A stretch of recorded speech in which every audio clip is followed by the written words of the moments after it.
Hello and welcome back to Scriptures Unlocked. We're now on to Genesis chapter 49. We'll be looking at the blessings that Jacob gave to his 12 sons as he was on his deathbed. This chapter will be divided into two parts. In the first part, we'll look at the blessings that Jacob gave to his first 4 sons, Reuben, Simeon, Levi, and Judah. And in the second part, we'll look at the other blessings that Jacob gave to his remaining sons. So these blessings are really prophecies that Jacob was foretelling about the future and the destiny of the descendants of his 12 sons. Because as you may be aware, the 12 sons of Israel became known as the 12 tribes of Israel. So each tribe was named after one of Jacob's sons.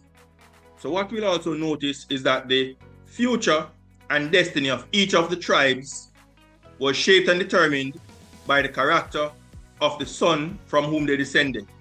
So for example, Simeon, because of his cruelty that he displayed to the people of Shechem, along with Levi, Jacob would prophesy that they would be scattered throughout Israel. Judah, based on his self-sacrificing love that he displayed on behalf of Benjamin, would be accorded with a special honor, as we will discuss in this presentation. So this presentation is entitled Jacob's Prophecy Concerning His Sons, Part 1. So without further ado, let's get right into the presentation.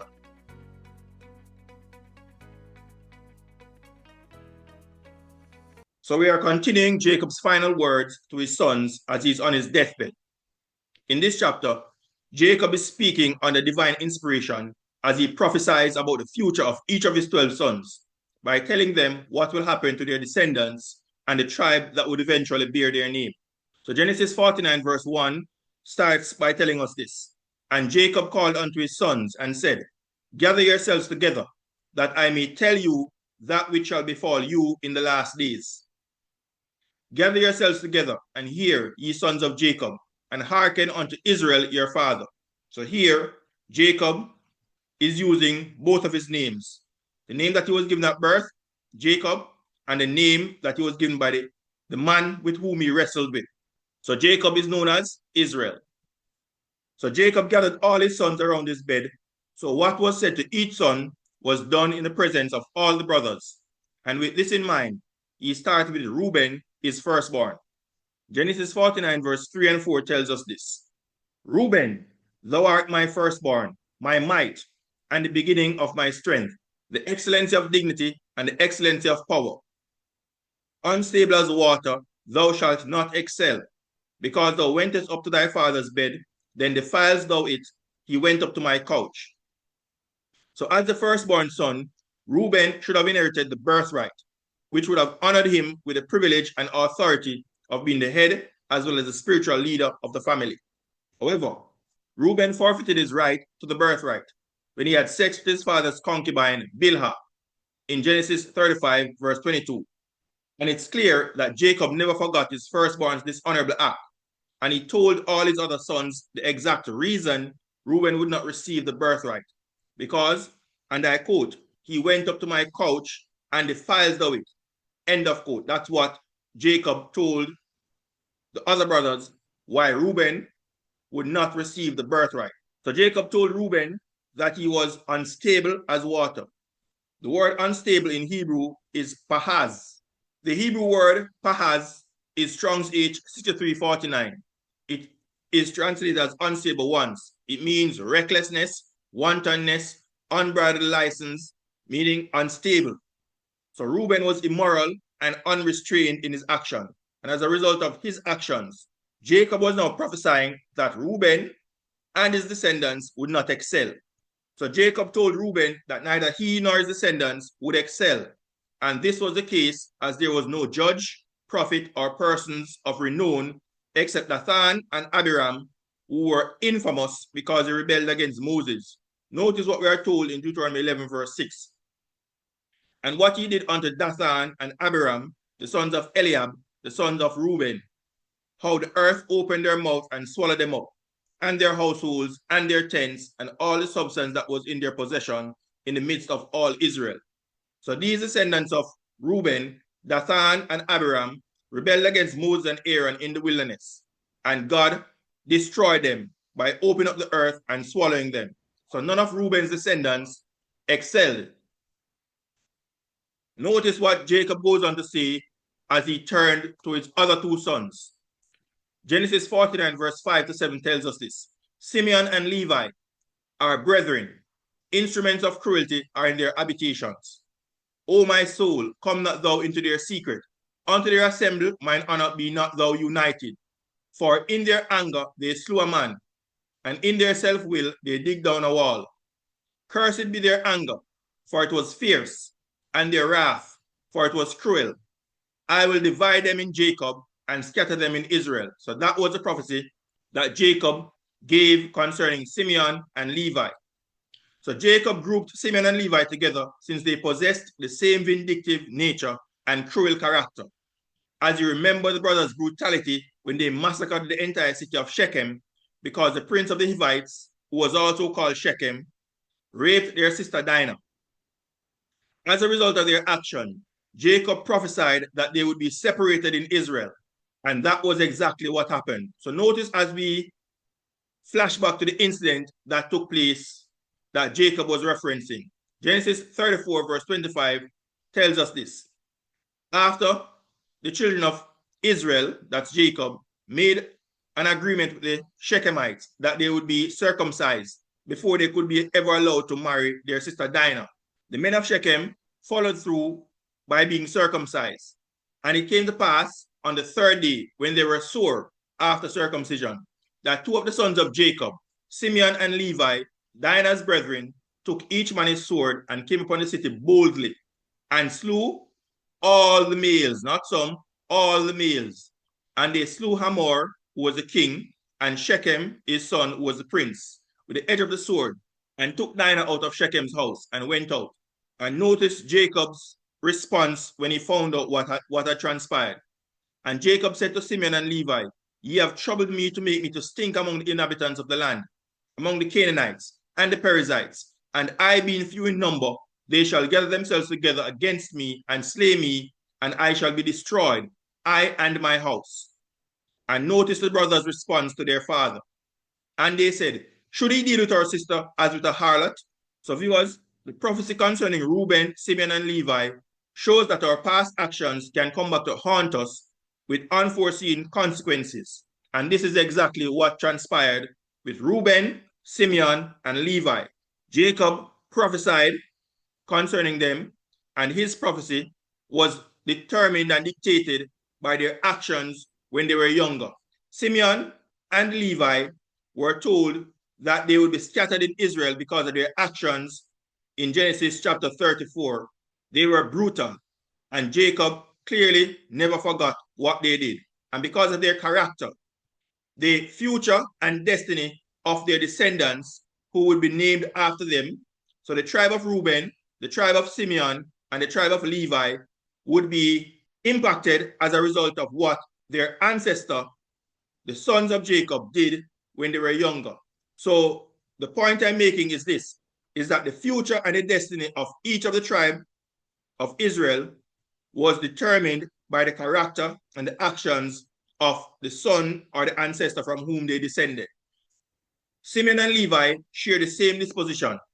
So Jacob prophesied that they would be scattered in Israel, and this was fulfilled because the tribe of Simeon only received cities within the territory of Judah, while the tribe of Levi did not inherit any land, but were scattered throughout all the other tribes and would eventually become the tribe which produced the spiritual leaders for the nation.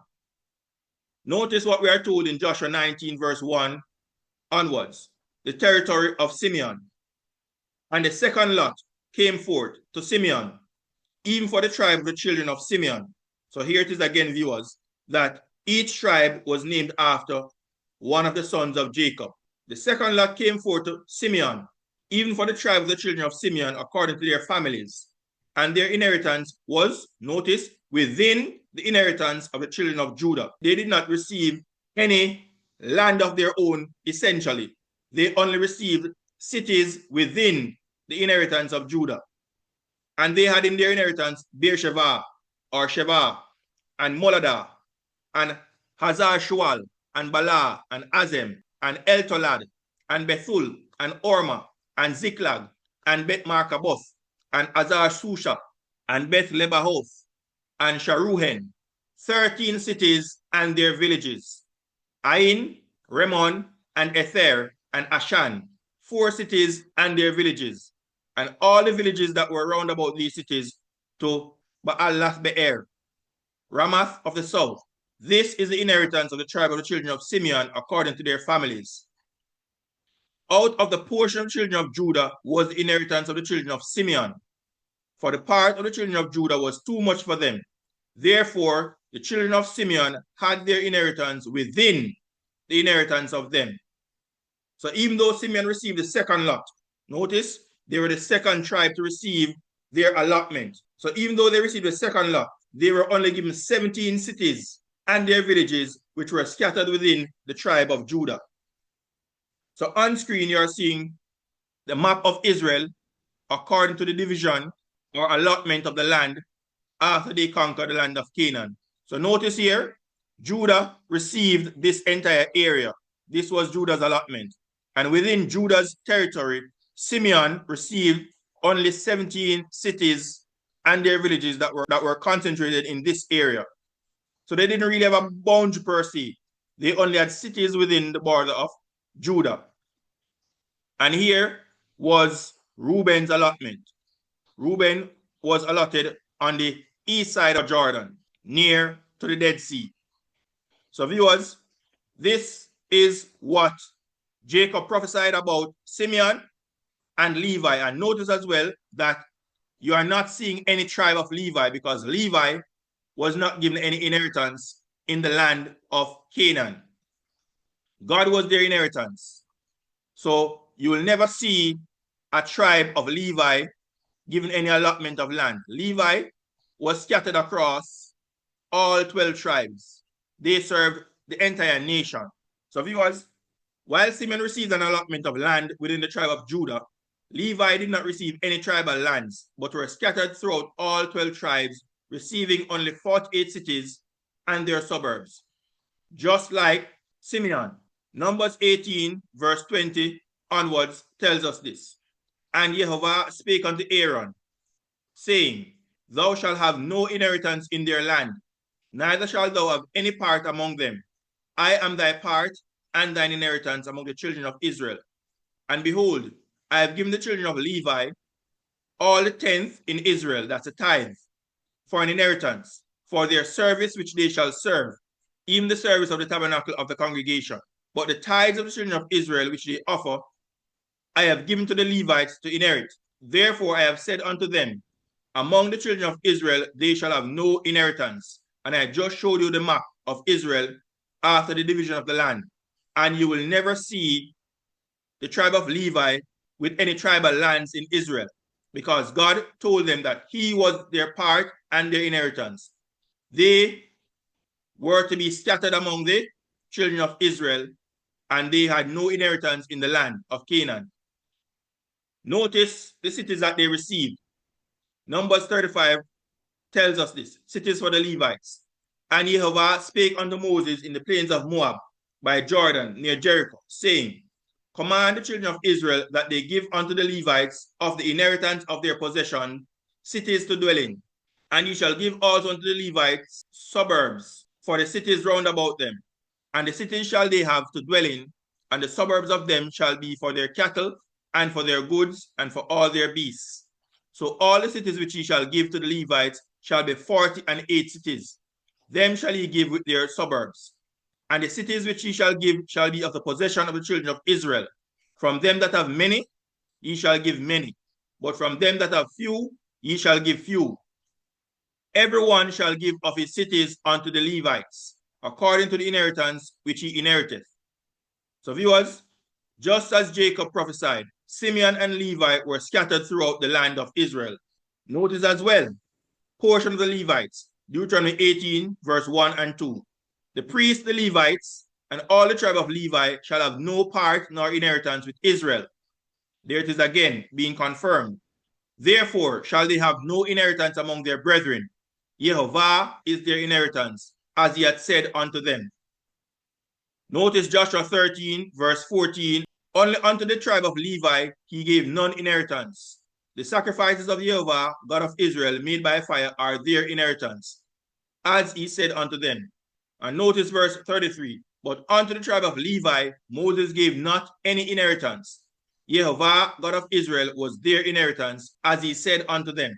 Viewers, while Simeon and Levi did not receive any tribal lands with their own borders, Levi was given the signal honor of being the priests of the nation because of what transpired when Moses came down from Mount Sinai with the 10 commandments. Notice what we are told in Exodus 32, verse 21 onwards. And Moses said unto Aaron, what did this people unto you, that thou hast brought so great a sin upon them? And Aaron said, let not the anger of my Lord wax hot. Thou knowest the people that they are set on mischief. For they said unto me, make us gods, which shall go before us. For as for this Moses, the man that brought us up out of the land of Egypt, we know not what is become of him. Because remember, Moses had spent 40 days on Mount Sinai in the presence of God, receiving the 2 tables of stone containing the 10 commandments, as well as receiving other instructions as it pertains to what he would need to make to construct the tabernacle. So these people said that Moses has been gone for a long time. We do not know what has become of him. So make us gods which shall go before us. And Aaron continues to say, and I said unto them, whosoever hath any gold, let them break it off. So they gave it me, then I cast it into the fire, and there came out this calf. So that is what he was telling Moses. And when Moses saw that the people were naked, for Aaron had made them naked unto their shame among their enemies, then Moses stood in the gate of the camp and said, notice what he said, and notice the reaction of the tribe of Levi. Who is on Jehovah's side? Let him come unto me. And all the sons of Levi gathered themselves together unto him. And he said unto them, thus saith Jehovah, God of Israel, put every man his sword by his side, and go in and out from gate to gate throughout the camp, and slay every man his brother, and every man his companion, and every man his neighbor. And the children of Levi did according to the word of Moses, and there fell of the people that day about 3,000 men. For Moses had said, consecrate yourselves today to Jehovah, even every man upon his son and upon his brother, that he may bestow upon you a blessing this day. So viewers, even though Levi would be scattered throughout the land of Israel as a curse because of what he and Simeon did to the Shechemites, the Levites were going to be rewarded for their zeal for God in this instance. And as a result, a blessing was bestowed upon them and their tribe, and they would be consecrated to the service of God as priests, as we read before. And that is why the Levites became the priests of the nation, because they rose to the occasion and they answered the call when Moses made that plea about who is on Jehovah's side. So again, viewers, it tells us that the actions of our foreparents can have either positive or negative impact on our future. So the future and destiny of each of these tribes were determined by the character and the actions of the ancestor from whom they descended. So because of Levi's action at the base of Mount Sinai, God bestowed upon them a blessing, and God became their inheritance. They were chosen from among their brethren to serve the nation as priests. So viewers, Jacob continued as he prophesied about the future of his 4th son. And this takes us to Genesis 49, verse 8 to 12. Jacob said, Judah, thou art he whom thy brethren shall praise. Thy hand shall be in the neck of thine enemies. Thy father's children shall bow down before thee. And he'll explain what he means by this. Judah is a lion's whelp. From the prey, my son, thou art gone up. He stooped down, he couched as a lion, and as a result of this prophecy, the lion became a symbol for the tribe of Judah. Hence, Jesus, who descended from the tribe of Judah, is known as the Lion of the tribe of Judah. Notice what Jacob continued to say as he prophesied about the future destiny of the tribe of Judah. The scepter shall not depart from Judah, nor a lawgiver from between his feet, until Shiloh come, and unto him shall the gathering of the people be. Binding his foal unto the vine, and his ass's coat unto the choice vine. He washed his garments in wine, and his clothes in the blood of grapes. His eyes shall be red with wine, and his teeth white with milk. Viewers, Judah had a remarkable change in character, as we have seen before, because he was the one that suggested that they sell Joseph into slavery, and that can be found in Genesis 37, verse 26. He also engaged the services of a prostitute, who turned out to be his own daughter-in-law in Genesis 38, verse 18. Judah also reneged on his word to give Shelah to Tamar, his daughter-in-law, in Genesis 38, verse 26. However, Judah showed true Christ-like character when he interceded on Benjamin's behalf and offered to become his substitute in Genesis 44, verses 18 to 34. Notice what Jacob prophesied concerning his son Judah. He said that Judah would be the very tribe from which the Messiah would come. Hence, the prophetic and messianic statement, the scepter shall not depart from Judah, nor a lawgiver from between his feet, until Shiloh, or Shiloh in Hebrew, come, and unto him shall the gathering of the people be. So Judah was going to be blessed to be the royal tribe. And long before, when God first made covenant with Abraham, he prophesied in Genesis 17, verse 6, that kings shall come out of thee. Note what God said to Abraham. And I will make thee exceeding fruitful, and I will make nations of thee, and kings shall come out of thee. That's what God told Abraham. And he also told Jacob the same thing. Genesis 35, verse 11. And God said unto him, that's Jacob, I am God Almighty. Be fruitful and multiply.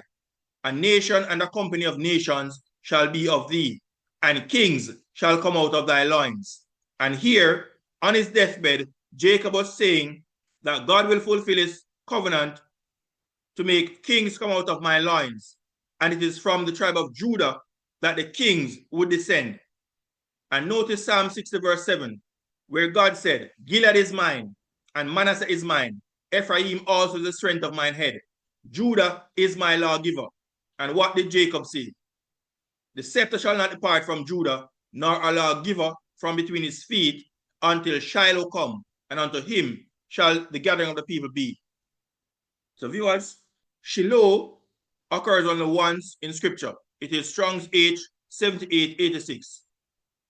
Shiloh or Shiloh means he whose it is, that which belongs to him, tranquility. So Shiloh is a clear reference to the Messiah. So this prophecy was partially fulfilled with the birth of Jesus Christ in 4 BC.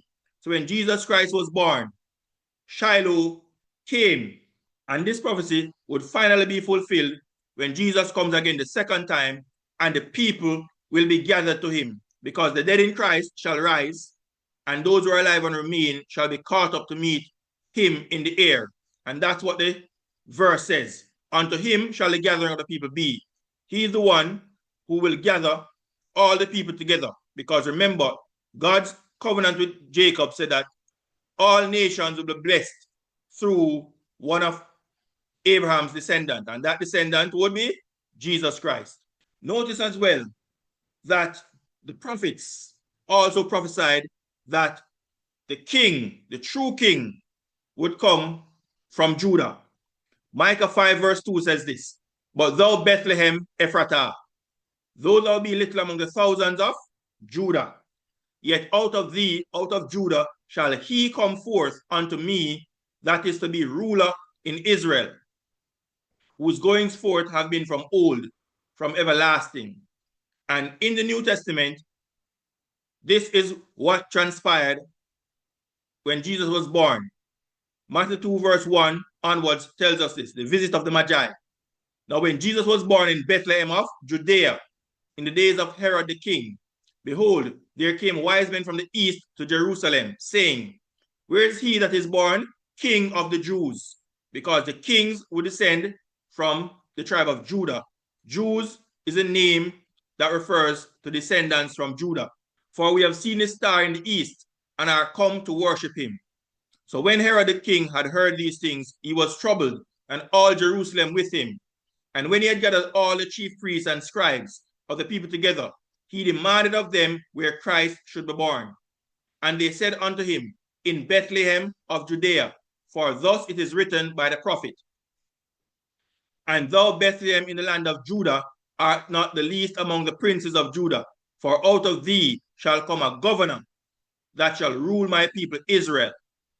Therefore, viewers, it was well known in Israel that Judah was a royal tribe and held the leadership position among all the tribes, which meant that the kings of Israel would descend from the tribe of Judah, and the promised seed mentioned in Genesis 3 verse 15, Messiah the Prince, would eventually come from the lineage of Judah. Viewers, the tribe of Judah became the leading tribe and was even positioned as the vanguard as the children of Israel marched through the wilderness during its 40-year sojourn, meaning every time they moved, they put up their tents and were moving. The tribe of Judah was the one that led out, and all the other tribes followed. Notice as well, viewers, that as mentioned in the previous presentation, there was an intense rivalry between the tribe of Judah, who was a royal tribe, and the tribe of Ephraim, who received the birthright. Notice what we're told that led to this rivalry. 1 Chronicles 5 verse 2, For Judah prevailed above his brethren, and of him came the chief ruler, but the birthright was Joseph's. Meaning, the birthright went to Ephraim. And last presentation, we looked at the fact that Jacob crisscrossed his hand and placed his right hand on the younger Ephraim's head and his left hand on the older Manasseh's head. And by so doing, he placed Ephraim above Manasseh. And notice Isaiah 11 verse 13, that there was this envy between Judah and Ephraim. The envy also of Ephraim shall depart, and the adversaries of Judah shall be cut off. Ephraim shall not envy Judah, and Judah shall not vex Ephraim. So there is this constant rivalry between the tribe of Judah and the tribe of Ephraim, because Judah was honored to be the tribe from which the Messiah would come, the royal tribe, while Ephraim, because they received the birthright, they thought that they should be the one through whom the Messiah should descend. So God in his wisdom placed a buffer zone between both tribes, which was the tribe of Benjamin, when the land was being divided after the conquest. So as I mentioned earlier, we looked at earlier that Simeon received the second lot, and they only received 17 cities and their villages. So notice now the territory of Benjamin found in Joshua 18 verse 11. And the first lot went to the tribe of Benjamin. And the lot of the tribe of the children of Benjamin came up according to their families. And the coast of their lot came forth between where? Between the children of Judah and the children of Joseph, meaning the children of Ephraim. Because Joseph is the one who received the birthright. But his birthright, meaning he received a double portion. One portion went to Ephraim, who received the birthright, and the other portion went to Manasseh. But when it talks about the children of Joseph, it is referring to Ephraim, the one who received the birthright. So Benjamin was placed between the tribe of Ephraim in the north and the tribe of Judah in the south. So they became a buffer zone, as you can see here on screen looking at the map. So here is Ephraim and here is Judah. And Benjamin here was placed between them as a buffer between these two tribes. As can be seen on the map, Benjamin's allotment lies squarely between the two dominant tribes of Ephraim in the north and Judah to the south, hence serving as a buffer zone. Jerusalem, which was situated within the tribe of Benjamin, as you can see here, this is the tribe of Benjamin. This dot here is where Jerusalem is located. So Jerusalem was located within the tribe of Benjamin and would later become the nation's capital and an area of strategic importance. So when David conquered Jerusalem, which was formerly known as Jebus, because it was where the Jebusites lived, when he conquered Jerusalem, he made Jerusalem to be the capital. It was a wise move on his part because remember, because of this constant rivalry between Ephraim and Judah. So he placed the capital in a neutral area in the tribe of Benjamin, and he renamed that city. Jerusalem became known as the city of David because David is the one who conquered that city. Viewers, God's assignment of the land to the various tribes were not done arbitrarily. because Benjamin's placement between Judah and Ephraim would highlight political tensions within Israel as it relates to the monarchy as well as prophecy. And notice Proverbs 16 verse 33. The lot is cast into the lap, but the whole disposing thereof is of Jehovah. So it is God who decides where each of these tribes would be positioned and placed. So the question is, since it was prophesied by Jacob that the kings would descend from the tribe of Judah, why did Saul, a man from the tribe of Benjamin, become the first king of Israel? The answer goes back to the sordid incident that took place between Judah and Tamar in Genesis 38, which we looked at in the previous presentation on Judah and Tamar. This is precisely why this story was included in the scriptures out of the blue, between the time when Joseph was sold by his brothers and when he was taken down to Egypt. So viewers, remember when we were looking at the story of Joseph, and that started in Genesis chapter 37, when he was 17 years old. And it was then that Judah suggested that instead of killing Joseph, let us sell him. And we expected that we would continue with the story of Joseph. But the next chapter, Genesis 38, then we are told about an incident that took place between Judah and Tamar. And then chapter 39, we went back to the story of Joseph when he was taken down to Egypt and was bought by Potiphar. So this is why it is important to study the scriptures, because everything in the scripture is there for a reason. We were told about this incident because it would play a pivotal role as to why the first king of Israel did not come from Judah, because of what happened between Judah and Tamar. Judah had 3 sons with a Canaanite woman, Onan, and Shelah. Married Tamar, but because he was wicked, God killed him. Because of the levirate marriage, his next son, Onan, married Tamar. It was his duty to provide an offspring in his dead brother's name, but he was also wicked.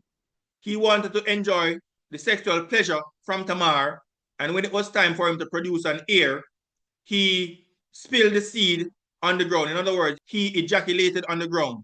And as a result, God killed him also. So when Judah saw that 2 of his sons who were married to Tamar had died, he was unwilling to give his 3rd son, Shelah, to her, and told her to remain a widow in his house. And when his wife died, he went to Timnah to shear his sheep, as we know the story, and she dressed up as a harlot, as a prostitute, and went by the wayside that Judah would pass. And Judah engaged her services as a prostitute, unknown to him that she was his daughter-in-law. He had sex with her, and she conceived and produced twin sons, Pharez and Zerah. And then, when it was told that Tamar was pregnant, Judah was the first to condemn her to death. He wanted to burn her with fire. Before they had sex, she wanted a guarantee because he did not have any money on him at the time.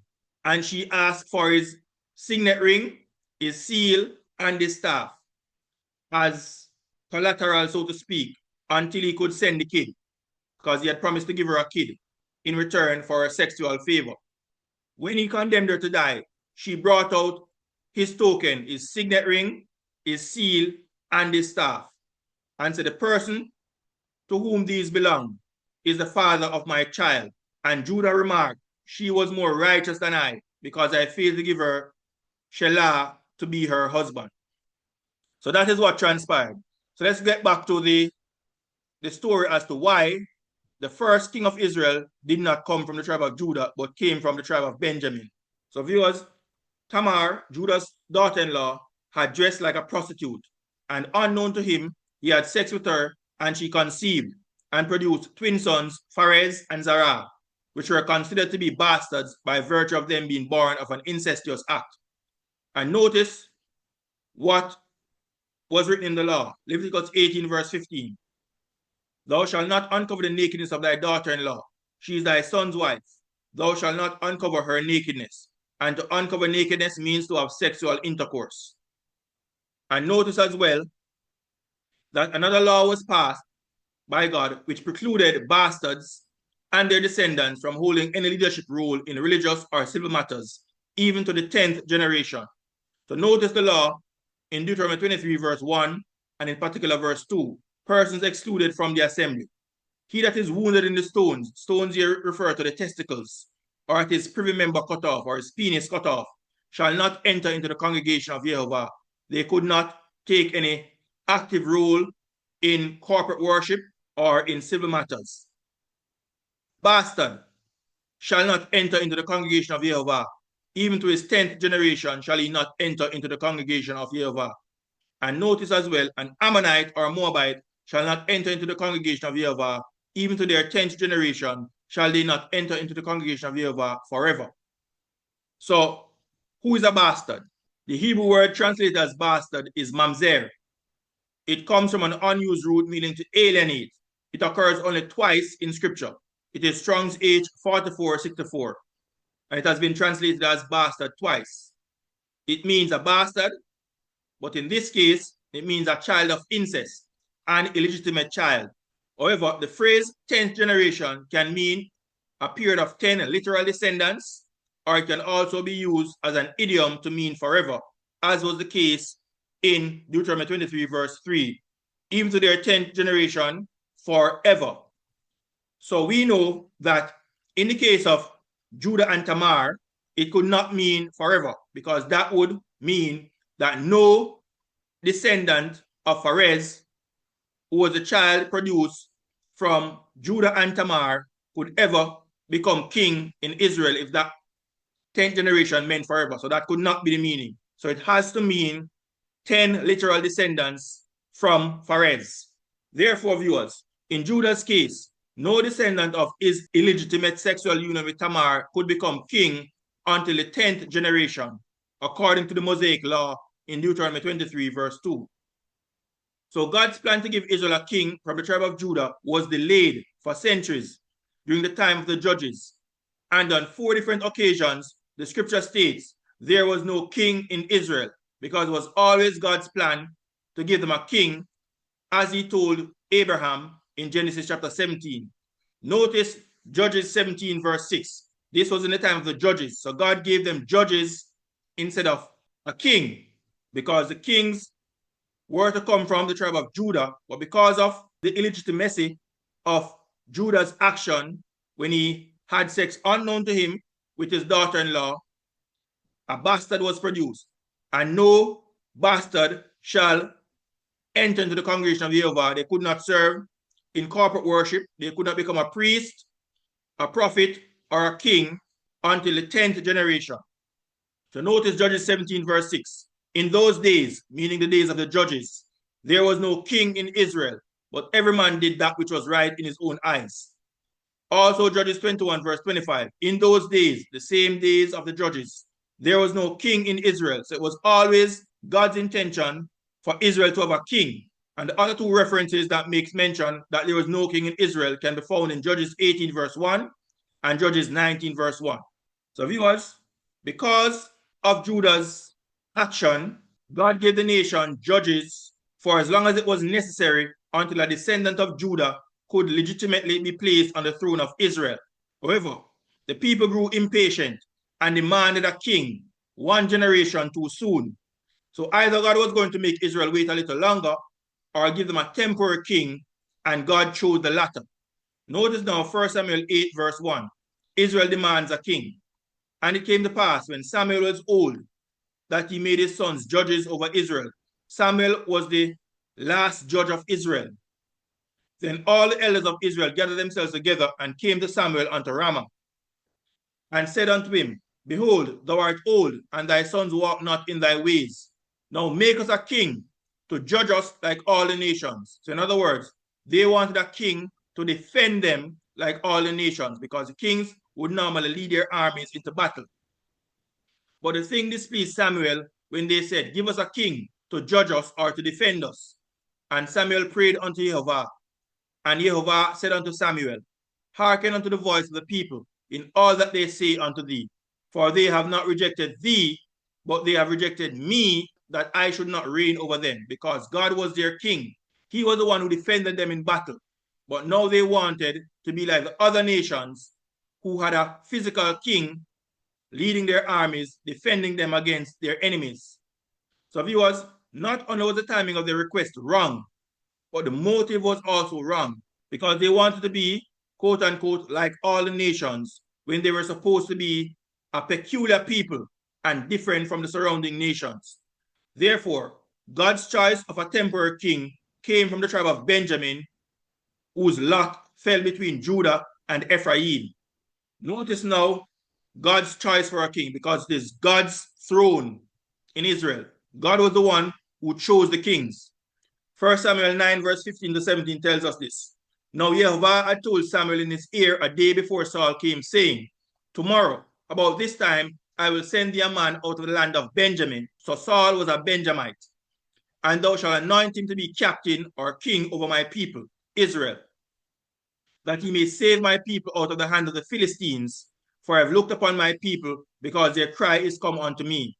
And when Samuel saw Saul, Jehovah said unto him, behold the man whom I spake to thee of. This same shall reign over my people. So Saul became the first king of Israel. However, Saul was only to be a temporary king until God's choice from the tribe of Judah became eligible to take the throne and scepter of the kingdom. God's choice was David, and he was the 10th generation from Pharez, the illegitimate child born to Judah and Tamar. Notice what we are told about David's genealogy. 1 Chronicles 2 verse 3 and 4 goes back to this same incident that occurred in Genesis chapter 38. The sons of Judah, Onan, and Shelah, which three were born unto him of the daughter of Shua, the Canaanitess. And the firstborn of Judah, was evil in the sight of Jehovah, and he slew him. And Tamar, his daughter-in-law, bare him Pharez and Zerah. All the sons of Judah were 5. Even though Pharez and Zerah were born of incest, they were still considered sons of Judah. So notice now the genealogy of David found in Ruth 4 verse 18 to 22. Now these are the generations of Pharez. Pharez begot Hezron, and Hezron begot Ram, and Ram begot Aminadab, and Aminadab begot Nahshon, and Nahshon begot Salmon, and Salmon begot Boaz, and Boaz begot Obed, and Obed begot Jesse, and Jesse begot David.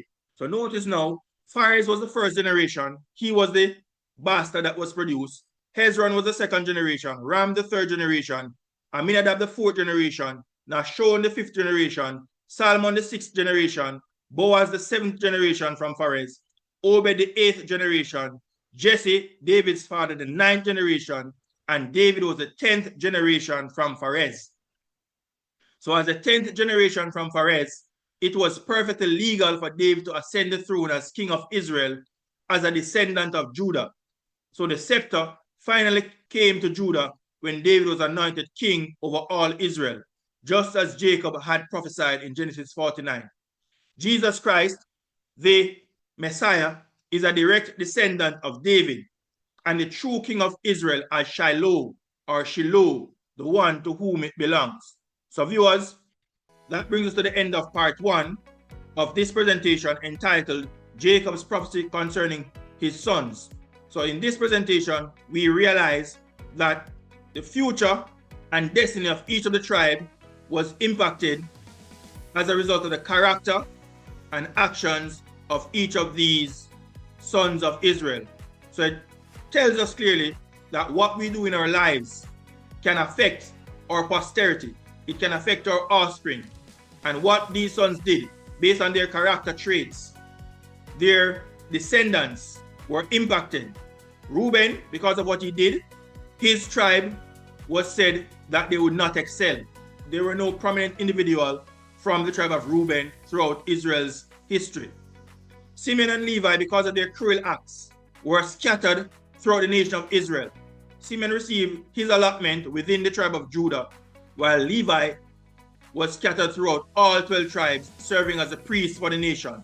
And Judah, because of his renewed character, when he showed his Christ-like nature in willingly offering himself in Benjamin's stead, he was accorded with the privilege and honor of producing the kings of the nation, because the true king of Israel would show self-sacrificing love when he came on the scene, and Judah was blessed as the tribe from which the Messiah would descend.